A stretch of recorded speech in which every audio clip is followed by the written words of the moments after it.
New Orleans is like on astronomy time. The light from some of its stars takes 60 or 70 years to get here.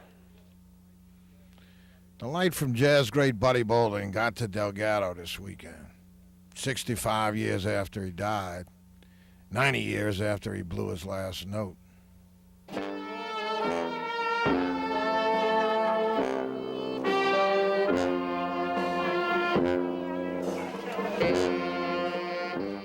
So there was a mock funeral procession to unveil a plaque honoring Charles Buddy Bolden. And there's a lot of people there. They're the kind of people who fish in pools of oblivion and try to hook something nice. The mayor was there, and so was the council. Before there was King Oliver, before there was Jelly Roll, before there was Louis, before there was Harry, before there was Winton, there was Charles Buddy Bolden, the king. Yeah, you're right. Yeah, you're right.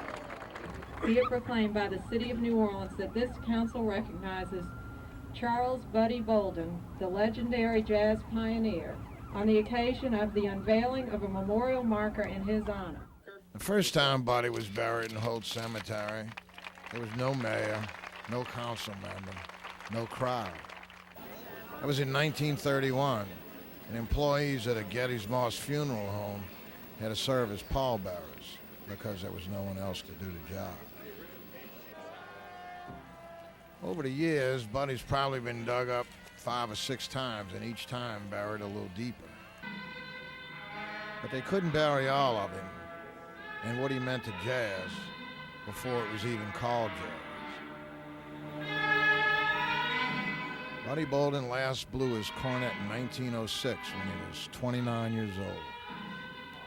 He had a life like a leaf, but oh, how green was his summer. Jazz historian Bruce Rayburn says before Buddy, everybody played the cornet soft and low, and after him, everybody played it hard and fast. Jelly Roll Martin, whose supply of superlatives usually ran out before leaving himself, said Buddy was the blowingest creature since Gabriel.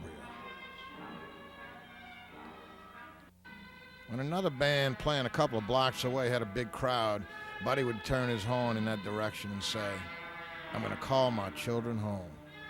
And soon the crowd would hear that sound and get on over to Buddy. Kids would gather outside his home on First Street and yell, "King Bolden!"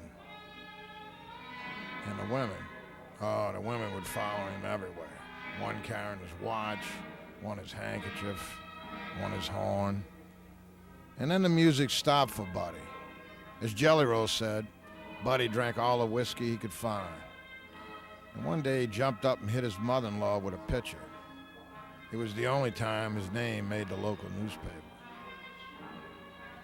Buddy spent the last 25 years of his life at the State Mental Hospital at Jackson, talking to himself and ritualistically touching objects.